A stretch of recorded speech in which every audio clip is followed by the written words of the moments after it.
सुप्रभात मित्रों। मैं धीरज कुमार निर्भय दिल्ली विश्वविद्यालय से। आज मैं उसी कड़ी में जो मैंने पहले बात की थी भगवान बुद्ध के बारे में, और उसी कड़ी में मैं कुछ बातें आज आगे रखूँगा। हम सभी यह जानते हैं कि भगवान बुद्ध ने जो है बुद्ध संघ और भिक्षु संघ की जो स्थापना की थी, वह स्थान जो है मिगदाव, ऋषिपत्तन, सारनाथ था। सारनाथ, ऋषिपत्तन, मिगदाव, यह स्थान वाराणसी के पास है। जिसके कारण जो है वाराणसी भारत की सांस्कृतिक राजधानी कहलाती है, साथ ही साथ विद्या की भी राजधानी कहलाती है। और दुनिया के किसी भी इलाके के लोग आपको देखने को मिलेंगे तो वह है वाराणसी। भारत के किसी भी राज्य के लोग आपको देखने को मिलेंगे तो वह है वाराणसी। सब चीज की मिलावट वहां पे आपको देखने को मिलेगी, वह है वाराणसी। मैं बात करूंगा सारनाथ की। हम सभी जानते हैं कि वहां पर जो है धम्मेक स्तूप है, सम्राट अशोक का वहां पर जो स्तंभ भी मिला था। और वहीं पे जो है मिला हुआ है हमारा राष्ट्र चिन्ह, भारत का राष्ट्र चिन्ह अशोक स्तंभ का वो हिस्सा जो है 4 सिंहों का बना हुआ है, जिसमें चक्र की कलाकृति बनी है, जिसको हम लोग धम्मचक्र कहते हैं। जो धम्मचक्र जो है भगवान बुद्ध ने उसी सारनाथ में चलाया था जब उन्होंने बुद्ध संघ और भिक्षु संघ की स्थापना की थी।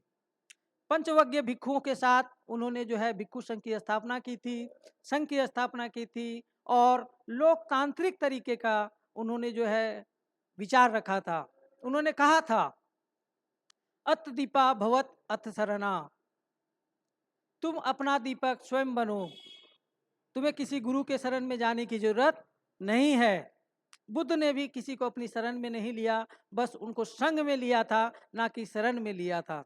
और उन्हें जो ज्ञान प्राप्ति हुई थी, उन्हें जो बोधि प्राप्ति हुई थी महाबोधि बोध गया में वज्रासन में, वह जो है उन्होंने वहीं सारनाथ में वह शिक्षा सबके बीच बांटी और पंचवज्ञ भिक्षुओं को जो है मानवता के कल्याण के लिए जो है सभी दिशाओं में जाने के लिए अग्रसर किया। चरत भिक्षुवे चारिकाम, बहुजन हिताय बहुजन सुखाय।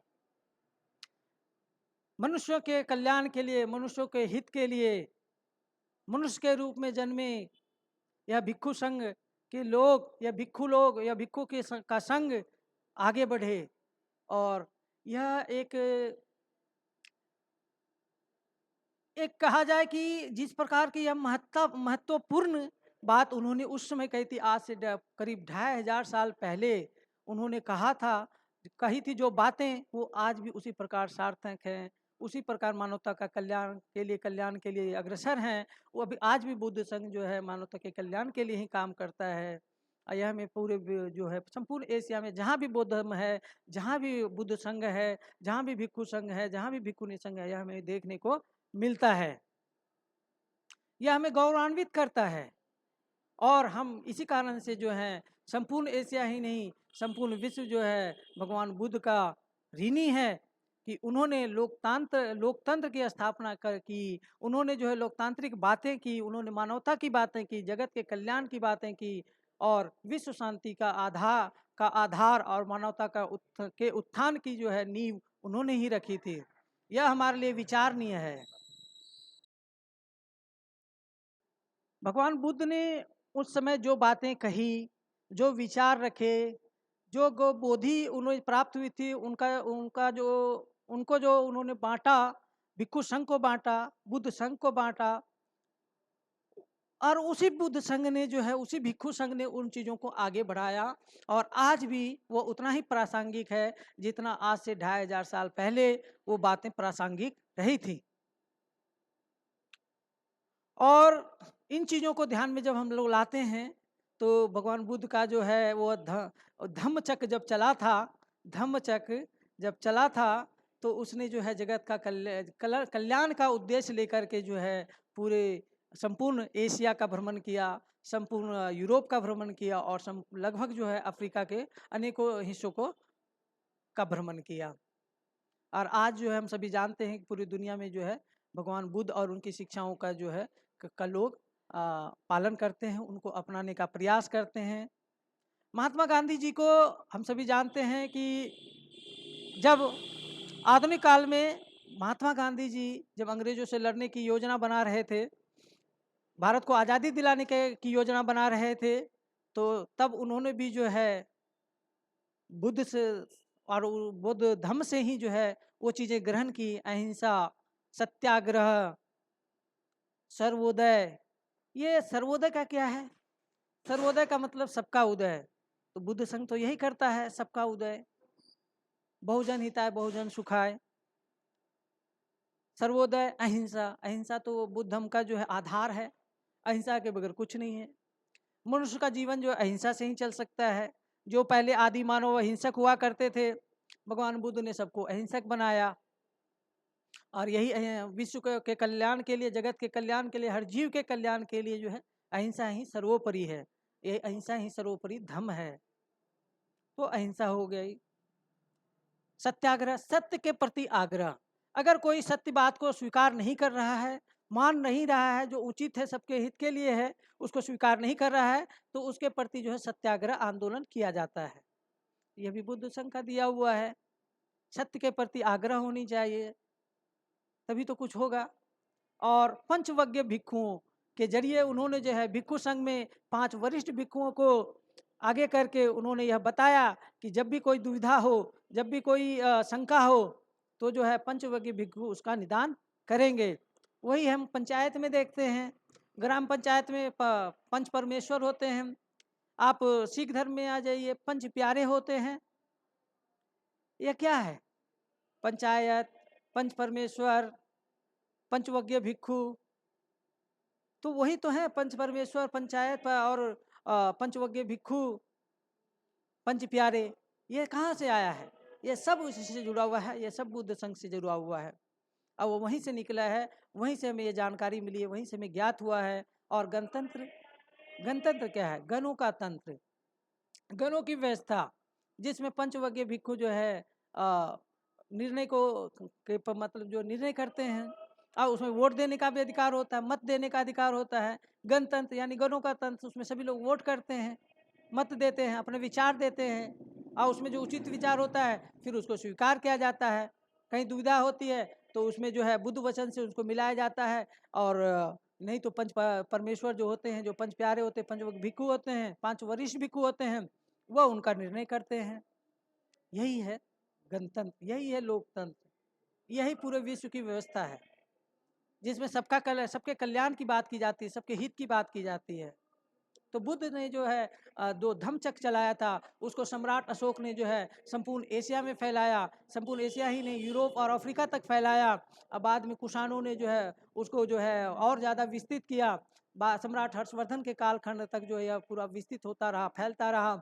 पाल काल में भी हम लोग देखते हैं कि इतने बड़े बड़े जो महाविहार हुए, जो बौद्ध विहार हुए, जहाँ निःशुल्क शिक्षा मिलती थी, जहाँ भिक्षुओं को, भिक्षुनियों को निःशुल्क शिक्षा दी जाती थी। इसका आधार किसने रखा? इसका आधार बुद्ध संघ ने ही रखा था। इसका आधार बुद्ध ने रखा था, भगवान बुद्ध ने रखा था, उस महापुरुष ने रखा था, जिन्होंने भारत भूमि में जो है जन्म लेकर के जो है भारत का और जगत का कल्याण किया, जिनको आज पूरी दुनिया जो है याद करती है और उनको पूजती है और उनको अपनाती है, अपना मानती है, उनको सम्मान देती है। आप किसी भी रूप में, मैंने कल परसों कहा था कि आप किसी भी रूप में अगर चाहेंगे तो आप जिसकी भी बात करेंगे तो वो बुद्ध संघ ही होगा, वो बुद्ध ही होगा, बुद्ध धम्म से ही जुड़ा हुआ होगा। क्योंकि बुद्ध ने कभी अपने लिए काम नहीं किया, बल्कि समाज के लिए सब चीज़ किया।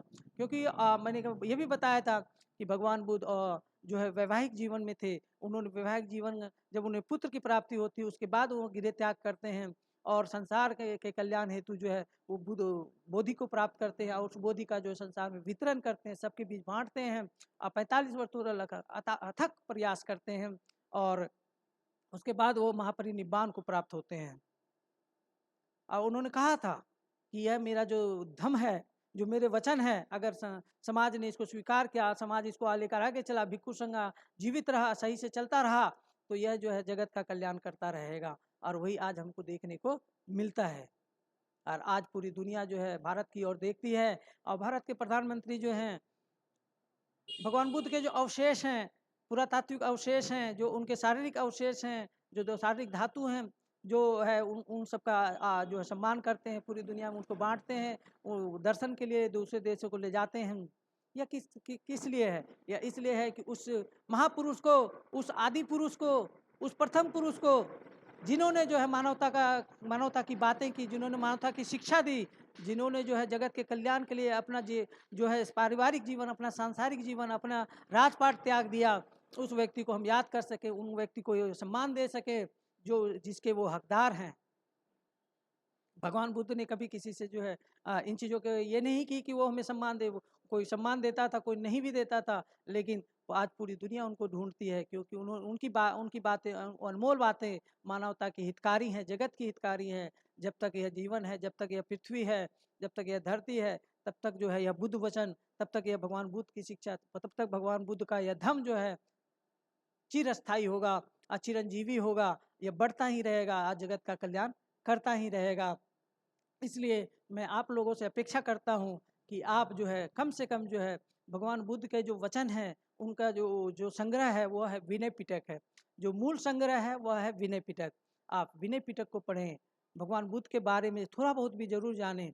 यह हर जगह अवेलेबल है, आप ऑनलाइन भी पढ़ सकते हैं, और किताबें भी अवेलेबल हैं, archive.org में जाकर आप वहाँ से किताबें बहुत सारी डाउनलोड कर सकते हैं भगवान बुद्ध के बारे में, और अपना कल्याण कर सकते हैं। उनकी शिक्षाओं पर चलकर, उनकी शिक्षाओं को जानकर, जिस प्रकार महात्मा गांधी जी ने इन बातों को आधुनिक काल में रखा, इन्हीं बातों को आज से 2500 साल पहले भगवान बुद्ध ने रखा था।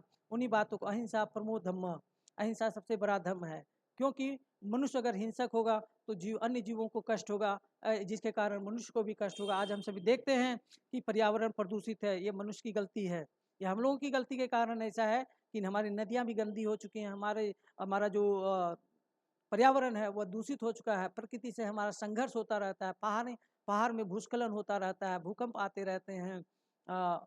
तो इस तरह की बातें क्यों होती हैं? यह इसलिए है क्योंकि हम प्रकृति से संघर्ष करते हैं, हम मानवता की बातों से इतर चलने लगते हैं खुद के लाभ के लिए, और जिसका जो प्रकृति से अगर लड़ करके हम कुछ करते हैं तो वह जो है हमारे लिए हितकारी नहीं हो सकता है। चाहे हम जंगल काट रहे हों या खदान खोद रहे हों, चाहे हम नदियों में बांध बना रहे हों या कुछ भी कर रहे हों, जो प्रकृति के विरुद्ध है वो मानवता के भी विरुद्ध है। यह हमें सोचना चाहिए, यह हमें विचार करना चाहिए, इन चीज़ों पे हम लोग को ध्यान देना चाहिए।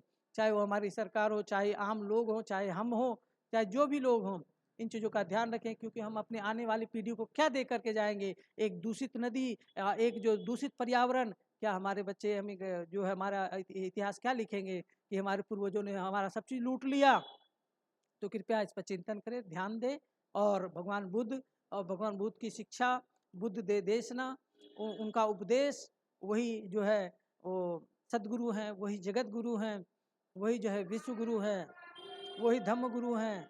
आइए हम उन चीज़ों का पालन करें, उनकी बताए हुए शिक्षाओं को समझें। मैं ये नहीं कह रहा हूँ कि आप बुद्ध संघ में चले आइए या बुद्ध धम्म में आ जाइए, ऐसा कुछ भी नहीं है। उन्होंने कोई धर्म नहीं बनाया था, बल्कि उन्होंने धम्म दी थी, बुद्ध देशना दी थी, उपदेश दिया था। उन लोगों को उसमें जोड़ने का प्रयास नहीं किया था कि आप मेरे बुद्ध संघ में आ जाइए। उन्होंने बस इतना ही कहा था कि यह मानव के के लिए कल्याणकारी है, इसलिए आप इसे स्वीकार करें। यह एक जीवन पद्धति है, जो भारतीय जीवन पद्धति का अगर आधार माना जाए तो यही है। भगवान बुद्ध की जो देशना है, भगवान बुद्ध के जो वचन है, वही भगवान भारत की क्या है, भारत की सांस्कृतिक और आध्यात्मिक और जो है विश्व बंधुत्व का जो है आधार है, वह है भगवान बुद्ध की देशना है, भगवान बुद्ध का ज्ञान है, भगवान बुद्ध की बोधि है। यही मानवता का कल्याण है, यही जगत का कल्याण है। आइए हम सभी फिर से भगवान बुद्ध को याद करें, और फिर से विश्व के कल्याण के लिए जो है उनके वचनों का, उनके उपदेशों का पालन करें। जगत के कल्याण के लिए, विश्व के कल्याण के लिए। वसुधैव कुटुंबकम। धीरज कुमार निर्भय, दिल्ली विश्वविद्यालय।